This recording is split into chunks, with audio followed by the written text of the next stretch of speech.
దేవుడు మిమ్మల్ందరినీ దీవించును గాక. ఆమేన్. ప్రియులారా, ఈ సమయంలో కొన్ని నిమిషాలు దేవుని వాక్యాన్ని మనము శ్రద్ధగా విందామండి. మీరు దేవుని వాక్యాన్ని వింటూ ఉంటుండగా మీరు గమనించి ఆలోచించి ఆ విధంగా ప్రభు సన్నిధానంలో వెదకటానికి, ఆ విధంగా ప్రభు సన్నిధానంలో ప్రార్థించి దైవాశీర్వాదాలు పొందుకోవటానికి మీరు మనందరం సిద్ధపడి ఉండాలని ప్రభు పేరట మీకు మనవి చేస్తుంటున్నాను. ఈరోజు మీతో పంచుకోవాలనుకున్న వాక్య భాగము ఏమై ఉందనంటే అండి, మొదటి దినవృత్తాంతాల గ్రంథం 4వ అధ్యాయము 10వ వచనంలో ఒక సందర్భాన్ని మనం చూస్తుంటున్నాం. ఈ సందర్భంలో మనం గమనిస్తే అండి, ఇక్కడ ఎబ్బేజు అనే ఒక వ్యక్తి కనపడుతూ ఉన్నారు. ఎబ్బేజు అన్న మాటకు అర్థం ఏమిటనంటే వేదన పుత్రుడా అని అర్థం. ఎబ్బేజు అని పేరు ఎబ్బేజుకి ఎవరు పెట్టారనంటే తన తల్లే పెట్టింది. తన తల్లి ఎబ్బేజును ప్రసవించినప్పుడు ఎబ్బేజు తల్లికి వేదన కలిగింది. మరి తల్లికి ఏ వేదన కలిగిందో మొత్తానికి వేదన కలిగింది. ఆ బిడ్డను ప్రసవించినప్పుడు ఆ వేదనను బట్టి ఆ పేరు పెట్టింది. ఏ పేరు అనంటే ఎబ్బేజు అని పేరు పెట్టింది. ఎబ్బేజు అనగా అర్థం ఏమిటనంటే వేదన పుత్రుడా అని అర్థం. కనుక చిన్నప్పుడు బాగానే ఉంది. అందరూ స్కూల్లో కానివ్వండి, తన స్నేహితులు కానివ్వండి, తాను ఆడుకుంటున్న స్థలంలో ఎబ్బేజు వేదన పుత్రుడా అని పిలిస్తే పెద్ద బాధ అనిపించలేదు కానండి. ఒక వయసు వచ్చినప్పటికీ ఆ పేరును బట్టి అతడు బాధపడ్డాడు. ఏంటి అందరూ నన్ను వేదన పుత్రుడు అంటున్నారేంటి, అందరూ నన్ను ఇలాగా నువ్వు దుఃఖము కలిగించేవాడు అని, నువ్వు పుట్టినప్పుడు చాలా వేదన కలిగిందని అందరూ అంటున్నారని చాలా బాధ వేసింది. చిన్నప్పుడు ఆ పేరును బట్టి తన అర్థం తెలవక తనంత బాధపడలేదు కానండి. తన అర్థము తెలిసిన తర్వాత, పేరుకి అర్థం తెలిసిన తర్వాత ఇక చాలా బాధపడాడు. వారి తాత దగ్గరికి వెళ్ళి అడుగుండొచ్చు, తాత నాకు ఈ పేరు ఎందుకు పెట్టారు, అందరూ కూడా మంచి మంచి పేర్లు పెట్టుకుంటున్నారు, నాకు మాత్రం ఈ వేదన కలిగించేవాడని పేరు ఎందుకు పెట్టారు తాత అని అంటే, వాళ్ళ తాత చెప్పుండొచ్చు ఏమనంటే, ఒరే నీకు ఆ పేరు తగినరా, ఎందుకనంటే నువ్వు పుట్టినప్పుడు గొప్ప అపాయము కలిగిందిరా, మీ అమ్మకి చాలా వేదన కలిగింది, ఈ వేదనను బట్టి మీ తల్లి నీకు ఈ పేరు పెట్టింది అని చెప్పు ఉండవచ్చు. ప్రియులారా, ఆ పెట్టినప్పుడు తాత దగ్గరికి వెళ్ళినా తనకు పరిష్కారం దొరకలేదు. తన బంధువుల దగ్గరికి వెళ్ళి చెప్పినప్పుడు కూడా పరిష్కారం దొరకలేదు. మరి తల్లికి ఏ వేదన కలిగిందో బిడ్డ పుట్టినప్పుడు, ఒకవేళ వరద వచ్చిందో లేకపోతే భూకంపము వచ్చిందో, మొత్తానికి ఏదో ఆ ప్రాంతంలో యుద్ధమే జరిగిందో, ఏదో గొప్ప వేదన డెలివరీ సమయంలో కలిగింది కాబట్టి ఆ పేరు పెట్టడం జరిగింది. ఆ పేరును బట్టి ఎవరి దగ్గరికి వెళ్ళినా పరిష్కారం దొరకలేదని అతడు ఏం చేశాడనంటే ఇశ్రాయేలు దేవుని గురించి తెలుసుకొని ఇశ్రాయేలు దేవుడైన యెహోవా యొద్దకు వచ్చి ప్రభు దగ్గరకు వచ్చి తాను ఎలాగూ ప్రార్థన చేశాడటండి. ఏమని ప్రార్థన చేశాడో చూడండి. మొదటి దినవృత్తాంతాల గ్రంథం 4వ అధ్యాయము 10వ వచనాన్ని చదువుతున్నాను. ఎబ్బేజు ఇశ్రాయేలు దేవుని గూర్చి మొర్రపెట్టి, నీవు నన్ను నిశ్చయముగా ఆశీర్వదించి నా సరిహద్దులను విశాలపరిచి నీ చెయ్యి నాకు తోడు ఉండ దయచేసి నాకు కీడు రాకుండా దానిలో నుండి నన్ను తప్పించుము అని ప్రార్థింపగా దేవుడు అతడు మనవి చేసిన దానిని అతనికి దయచేసాను అని చూస్తుంటున్నాం. ప్రియులారా, ఎబ్బేజు ఇశ్రాయేలు దేవుని గురించి తెలుసుకొని దేవుని దగ్గరకు వచ్చి ఇలా ప్రార్థన చేస్తున్నాడు. ప్రభువా, నేను ఎక్కడికి వెళ్ళినా నా పేరుకు పరిష్కారం దొరుకుతలేదు, నా జీవితాన్ని మార్చు, నా స్థితిగతిని మార్చు, ఎందుకు నన్ను వేదన పుత్రుడు అంటున్నారు ప్రజలందరూ, నన్ను అలాగంటానికి వీలు లేదు, అందరూ నన్ను ఆశ్రదకరమైన వాడు అని పిలవాలి. కాబట్టి అట్టి ఆశ్రదాలు పొందుకోవాలనంటే నేను నా బంధువుల దగ్గరికి వెళ్ళాను, నాకు పరిష్కారం దొరకలేదు, నా తాతయ్య దగ్గరికి వెళ్ళాను, నాకు పరిష్కారం దొరకలేదు, కనుక ఎక్కడికి వెళ్ళినా నాకు పరిష్కారం దొరకలేదు, నీ దగ్గరే నాకు పరిష్కారం దొరుకుతుందని మీ దగ్గరికి వచ్చాను ప్రభా అని ఈ 4 మాటలు చెప్పి ప్రార్థన చేసి ఆమేన్ అన్నాడటండి. వెంటనే అక్కడ రాయబడిన మాట ఏంటంటే అండి, దేవుడు రాయించిన మాట ఏంటంటే, తాను ఏమైతే దేవుని దగ్గర మనవి చేసుకున్నాడో ఆ మనవి దేవుడు ఆలకించి తనకు దేవుడు అనుగ్రహించారటండి. ఈ వాక్యం అంటున్న దేవుని బిడ్డలారా, మన చిన్నప్పుడు మనలను అనేక వేదనలకు గురి చేసి ఉండవచ్చు కదండి. లేకపోతే ఈ వాక్యం అంటున్న మీ విషయంలో కూడా అనేక వేదనకు అవమానాలకి మీరు గురవ్వ ఉండవచ్చు. ఇప్పటికీ కూడా కొన్ని శ్రమలు మీరు ఎదుర్కొని ఉండవచ్చు. సమాజంలో అనేక నిందలు పాలు అవుతూ ఉండవచ్చు. కానీ ఆ నింద పాలు నుండి, ఆ కష్టాల నుండి, ఆ బాధల నుండి మనం విడిపించగల సమర్థులు ఈ లోకంలో మన తాతయ్యలు కానీ, అమ్మమ్మలు కానీ, బంధువులు కానీ, స్నేహితులు కానీ మనల్ని విడిపించి సాయం చేయలేరేమో కానీ మనకు సాయం చేయగలవాడు ఒక ఆయన ఉన్నాడు. ఏ ఎబ్బేజవుతూ దేవుని దగ్గరకు వచ్చి తన స్థితిగతిని మార్చుకొని తను ఆస్వాదించబడ్డాడో ఆ ఎబ్బేజు నమ్ముకున్న దేవుడే మనం నమ్ముకున్నాం. ఆ దేవుడే మనకు సహాయాన్ని చేసి మన స్థితిగతులను మార్చగల దేవుడు. అలా మార్చాలనంటే ఎబ్బేజు ఏం చేశాడో మనము అది చేయవలసిన వారిగా ఉండవలసిన వారుగా ఉన్నాం అనే విషయాన్ని మీకు తెలియపరుస్తుంటున్నానండి. చూడండి, ఒక్కొక్క వచనాన్ని మీకు జ్ఞాపకం చేస్తానండి. 4వ అధ్యాయం, మొదటి దినవృత్తాంతాల గ్రంథం 4వ అధ్యాయం 10వ వచనం చదువుతున్నాను. ఎబ్బేజు ఇశ్రాయేలు దేవుని గూర్చి మొర్రపెట్టెను, నీవు నన్ను నిశ్చయముగా ఆశీర్వదించమని ప్రార్థించాడండి. దేవుని వాక్యం అంటే దేవుని బిడ్డలారా, ఏమవుతే ఎబ్బేజు ప్రార్థన చేశాడు, ఆ ప్రార్థనకు దేవుడు తాను అడిగిన దానిని అనుగ్రహించి ఆశీర్వదించాడటండి. ఏమని మొట్టమొదటిగా అడిగాడు అని అంటే, నిశ్చయముగా నీవు నన్ను ఆశీర్వదించు ప్రభువా అని ప్రార్థన చేశాడు. అందరూ నన్ను వేదన పుత్రుడు అంటున్నారు, అలాగంటానికి వీల్లేదు. నన్ను ఆశీర్వదకరమైన వాడని అనిపించుకోవాలి అని చెప్పి ఎబ్బేజు ప్రార్థన చేయగా ప్రార్థన దేవుడు ఆలకించారండి. ఈ వాక్యం అంటున్న దేవుని బిడ్డలారా, ఎబ్బేజు స్థితిగతిని మార్చినట్టుగానే ఈరోజు మన స్థితిగతులను మార్చగలిగినట్లుగా ఈరోజు మనం కూడా ప్రార్థన చేస్తే ప్రభు మనలను నిశ్చయముగా ఆశీర్వదిస్తాడు. మనం అడుగుదాం, దేవా నిశ్చయముగా నీవు నన్ను ఆశీర్వదించిన ఆయన, అయ్యా నిశ్చయముగా నన్ను దీవించిన ఆయన అని దేవునికి మొరపెడితే నిశ్చయముగా దేవుడు మనలను ఆశీర్వదిస్తాడండి. సామెతల గ్రంథంలో ఇలాగూ రాయబడింది ఏమిటనంటే, నరుని కష్టం వలన మనుషుడు ఆశీర్వదించబడ్డాడు కానీ ఆ కష్టాన్ని దేవుడు ఆశీర్వదించాలటండి. కాబట్టి మనం ఏమేమో ప్రయత్నాలు చేసి అభివృద్ధి చెందాలనుకుంటాము కానీ మనం అభివృద్ధి చెందలేమండి.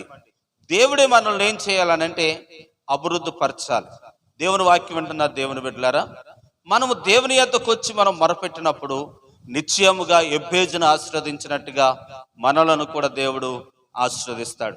కీర్తన 128వ కీర్తన మొదటి వచనంలో ఇలాగూ రాయబడింది, యెహోవా యందు భయభక్తులు కలిగి ఆయన తావలను నడుచువారందరూ ధన్యులు, నిశ్చయముగా నీ చేతుల కష్టాన్ని అనుభవిస్తావు, నువ్వు ధన్యుడవు, నీకు మేలు కలుగుతుంది, నీలోగిటి నీ భార్య ఫలించు దాక్షవల వలె ఉంటది, నీ పిల్లలు నీ భోజనం పళ్ళ చుట్టూరు ఒలివ మొక్కల వలె ఉంటారు. అంత మాత్రమే కాదు, సియోనులో నుండి యెహోవా నిన్ను ఆశీర్వదించును, నీ జీవిత కాలం అంతా నీ కుటుంబానికి క్షేమం కలుగుట నువ్వు చూస్తావు, నీవు తరతరాలు పిల్లలను చూడగలవారుగా వృద్ధాప్యం వచ్చే వరకు దేవుడు ఆరోగ్యమును ఆయుష్నిస్తానని ఆశీర్వాద వచనాలు అక్కడ మనం చూస్తూ ఉంటున్నాం. కాబట్టి 128వ అధ్యాయంలో ఉన్న ప్రతి వచ్చిన ఆశీర్వాదాలు నిశ్చయముగా దేవుడు మనకు అనుగ్రహించగల దేవుడు. అలాగ అనుగ్రహించాలని అంటే మనం చేయవలసిన పని ఏంటనంటే ఎబ్బేజు వల్ల దేవుని దగ్గర మనం మొరపెట్టే వారంగా మనం ఉండాలి. ఈ రోజైనా దేవుని దగ్గర మొరపెట్టి దేవుని ఆశీర్వాదాలు పొందుకునే వారంగా మనం ఉండగలిగితే గనకండి మనంత ధన్యులు ఇంకెవరు ఉండరు అనే విషయాన్ని మీకు తెలియపరుస్తున్నాను. ఈ రోజు నుండి ఆయన మొరపెడదాం. ఏమనంటే, దేవ ఇంతకాలం నేను ఎవరెవరినో ఆశ్రయించాను, నేను ఎవరెవరి దగ్గరకు వెళ్ళాను, నా పితరుల దేవుల్ని అనుసరించాను, నా పితరుల బంధువుల దేవుల్ని అనుసరించాను, ఏమేమో చేశాను కానీ దానివల్ల నాకు ప్రయోజనం లేదు ప్రభువా.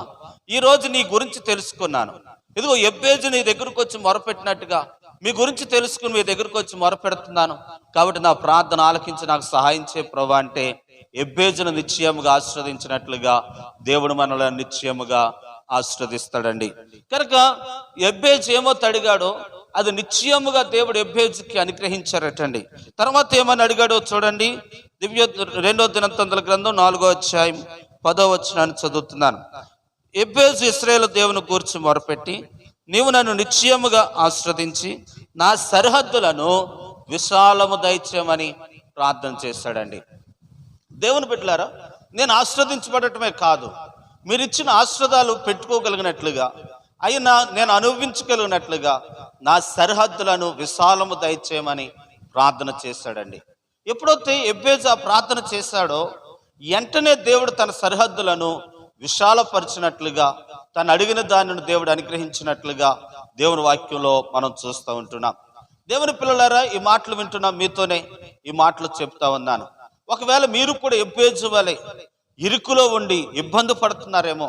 అందుకే కీర్తనకారుడు ఇలాగూ రాస్తా ఉన్నాడండి.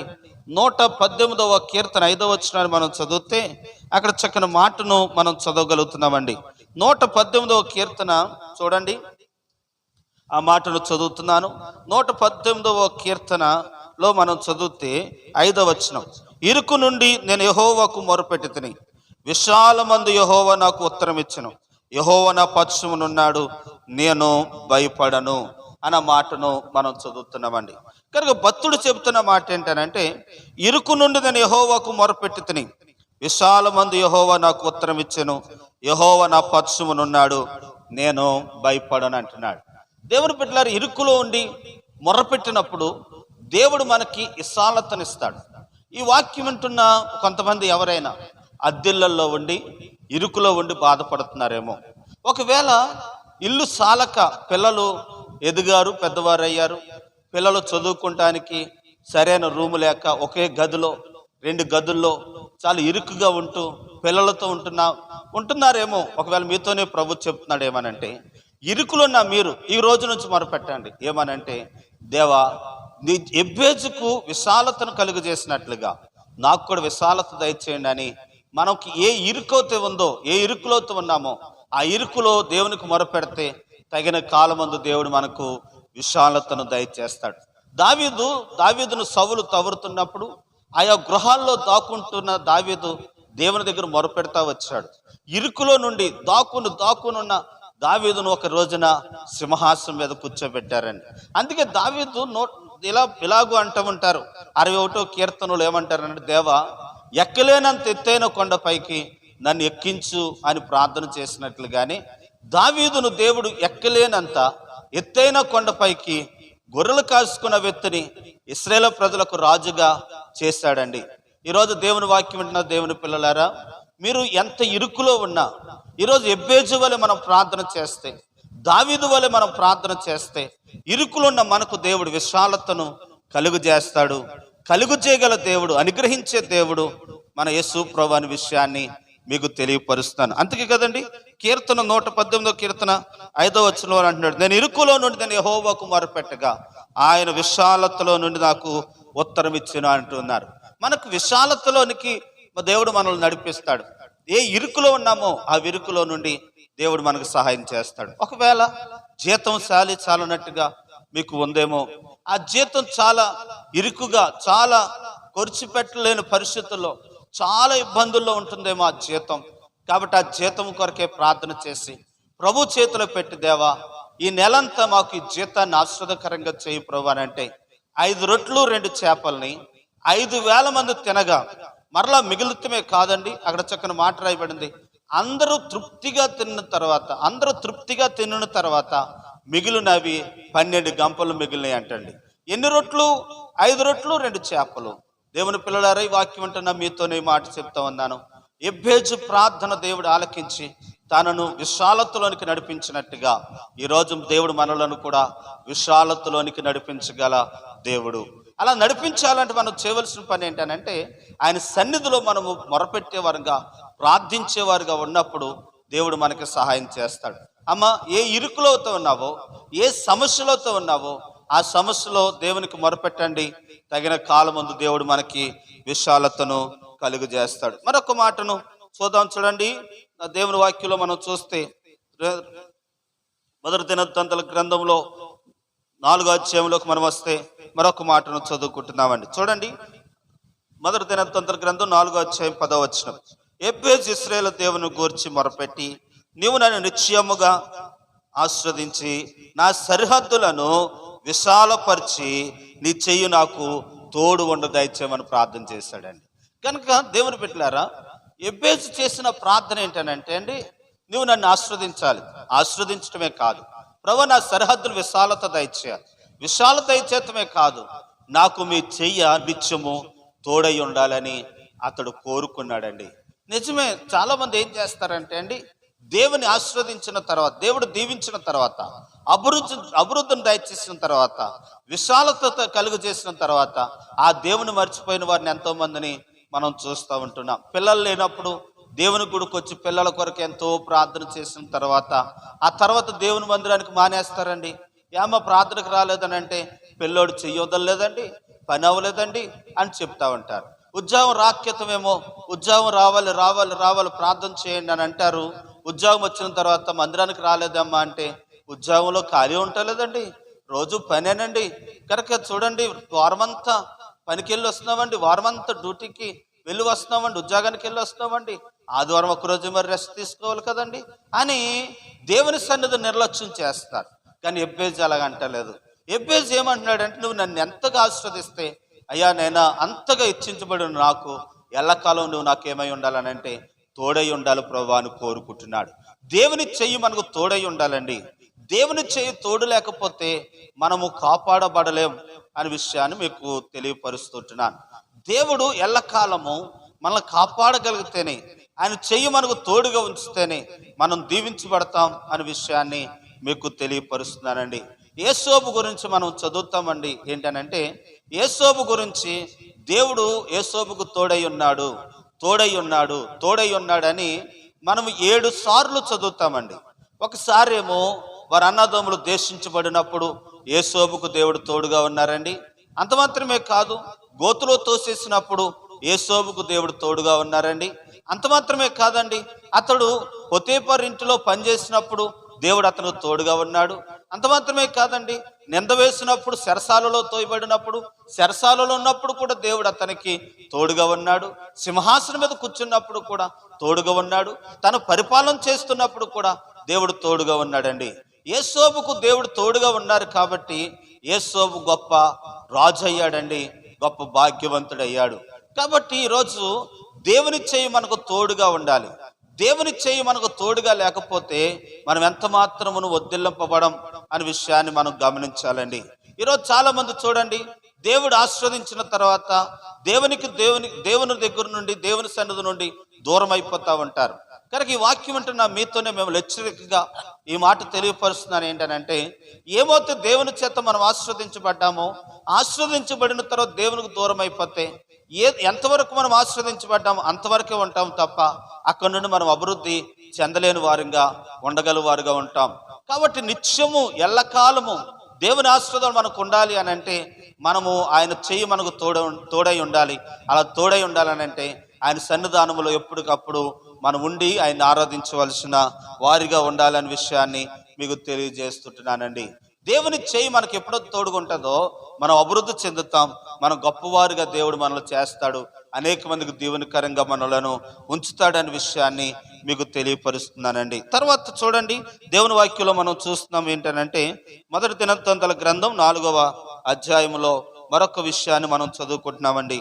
ఏమిటనంటే చూడండి, 10వ వచనంలో మళ్ళీ చదువుతున్నాను. ఎబ్బేజు ఇశ్రాయేలు దేవుని గూర్చి మొర్రపెట్టి, నీవు నన్ను నిశ్చయముగా ఆశీర్వదించి నా సరిహద్దులను విశాలపరిచి నీ చెయ్యి నాకు తోడు ఉండ దయచేసి నాకు కీడు రాకుండా దానిలో నుండి నన్ను తప్పించమని ప్రార్థన చేస్తున్నాడండి.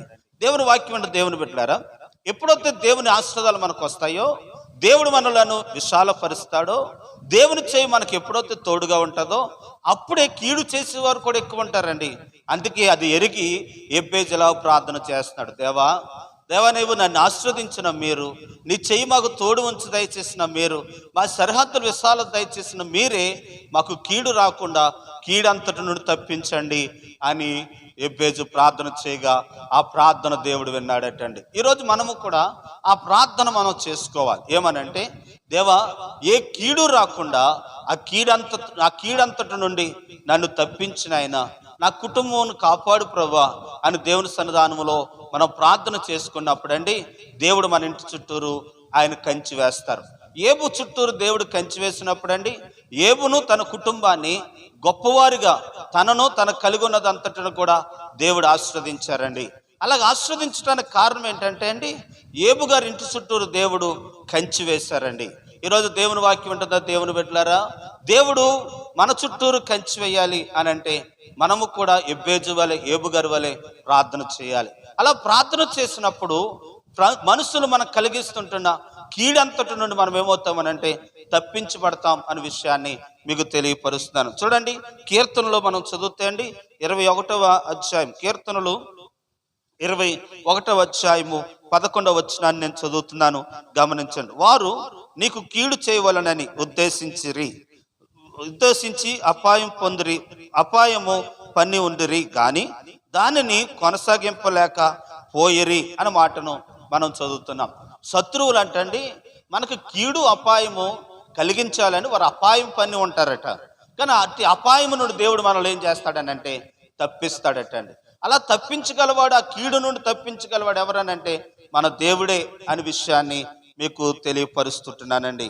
దేవుని బిడ్డలారా, 2 తిమోతి రాసిన పత్రిక 3వ అధ్యాయం 11వ వచనంలో చదివితే అపోస్తలుడైన పౌలు ఇలాగ అంటూ ఉన్నారు. తన సువార్త యాత్రలో ఎన్నో అపాయాల్లో మాకు దేవుడు మా పక్కనే ఉండి మాకు సహాయం చేస్తూ ప్రతి అపాయం నుండి ఆయన ఏం చేస్తున్నాడు అని అంటే తప్పిస్తున్నాడు అన్న మాటను మనం చదువుతున్నామండి. కాబట్టి దేవుడు మన పక్కనే ఉండి వస్తున్న ప్రతి అపాయం నుండి, మనుషులు కల్పిస్తున్న ప్రతి కీడు నుండి దేవుడు తప్పించకపోతే మనం ఎన్ని జాగ్రత్తలు తీసుకున్నా అది వ్యర్థమే అనే విషయాన్ని మీకు తెలియపరుస్తుంటున్నాను.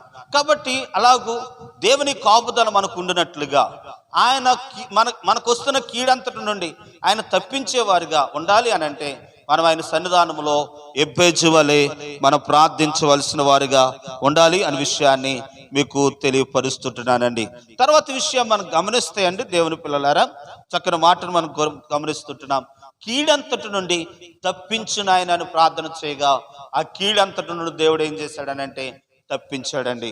ఈరోజు దేవుని వాక్యం ఉండే దేవుని బిడ్డలారా, మనము కూడా అటువంటి కీడు అపాయం నుండి తప్పించబడాలి. అందుకే యేసు ప్రభువారు మనకు ఒక ప్రార్థన విధానాన్ని నేర్పించారు, పరలోక ప్రార్థన. ఏమిటి ఆ పరలోక ప్రార్థన అని అంటే, ఎలా మనం చాలాసార్లు మనం చెప్పుకుంటాం కదండి. పరలోకమందున్న మా తండ్రి, మీ నామం పరిశుద్ధపరచబడును గాక, మీ రాజ్యము వచ్చును గాక, మీ చిత్తం పరలోకమందు నెరవేరినట్లు భూమి యందును నెరవేరును గాక, మానుదిన ఆహారం నేడు మాకు దయచేయము, మా ఎడల అపరాధం చేసి వారు క్షమించు ప్రకారం మా అపరాధములను క్షమించము, మమ్మల్ని శోధనలోనికి తేక కీడు నుండి మమ్మలను తప్పించమని ప్రార్థన నేర్పారు ప్రభువారు. కనుక మనం ప్రార్థన చేసుకోవలసి వచ్చినప్పుడు ఇలాగూ ప్రార్థన చేసుకోవాలి. ఏమని ప్రార్థన చేసుకోవాలి? దేవా, కీడంతటి నుండి తప్పించిన ఆయన అని మనం ప్రార్థన చేసుకోవాలి. కీడు అంటే ఏమిటనంటే సాతానే. ఈ సాతాను క్రియల నుండి మనం తప్పించబడాలి. సాతాను, ఈ దెయ్యము ఎలాగొస్తుంది? కొమ్ములేసుకుని నల్లగా ఉండి లేకపోతే ఇలాగా కూరలు వేసుకుని రాదు, మనుషుల్లో దూరి మనల్ని నష్టము చేయటానికి వస్తుంది. ఎలుగు దూత వేషం వేసుకుని వస్తుంది. కాబట్టి వాడిని మనం గమనించి వాడి కీడులో పడిపోకుండా మనం జాగ్రత్త పడాలి అనే విషయాన్ని మీకు తెలియపరుస్తుంటున్నాను. నీ ఆత్మీయ జీవితాన్ని పాడు చేయటానికి, నువ్వు ఎదుగుతున్న ఎదుగుదలను చూసి వార్చలేక నీ ఎదుగుదలను చూసి పాడు చేయటానికి, నిన్ను కీడు కల్పించటానికి, మీ దగ్గరికి అపాయం కలిగించటానికి ఎవరిలోనూ దూరి మీ దగ్గరికి సాతానుగాడు వస్తాడు. ఆదాము దగ్గరికి పాములో దూరి వచ్చినట్లుగా, కనుక అవ్వ దగ్గరికి పాములో దూరి వచ్చినట్లుగా ఎవరోకుల్లో దూరి మన దగ్గరికి రావటానికి అవకాశం ఉంది. కాబట్టి అటువంటి కీడులో మనం పడకుండానట్లు మనం జాగ్రత్త పడాలి అనే విషయాన్ని మీకు తెలియపరుస్తూ ఉంటున్నానండి. మాకు చిన్నప్పుడు ఒక సందర్భం, నాకు తెలిసిన కుటుంబంలో జరిగిన విషయం ఏంటంటే అండి, ఒక ఆయన క్యాషియర్గా బ్యాంకులో ఉద్యోగం చేస్తూ ఉంటున్నారు. బ్యాంకులో ఉద్యోగం చేస్తున్న ఆయన కనుక ఆయన చాలా మంచి వ్యక్తి అండి. దేవుని నమ్ముకొని దేవునిలో సాగుతూ ఉన్నాడు. దేవునిలో సాగుతున్న వ్యక్తికి కనుక ఇంటర్వ్యూ కొంత పరీక్షలు రాస్తే అదే బ్యాంకులో మేనేజర్ అయ్యే అవకాశాలు ఉన్నాయి అన్నప్పుడు చాలా కష్టపడి రాత్రి పగలు చదివి చాలా ప్రార్థన చేసుకుని మొత్తానికి పరీక్షలు రాశాడండి. పరీక్షలు రాసిన తర్వాత ఏ బ్యాంకులో అతను క్యాషియర్గా పనిచేశాడో అదే బ్యాంకుకి ఆ వ్యక్తి ఏమయ్యాడనంటే మేనేజర్ అయ్యాడండి. మేనేజర్ అయిన తర్వాత ఆ బ్యాంకులో మేనేజర్గా కూర్చున్నాడు.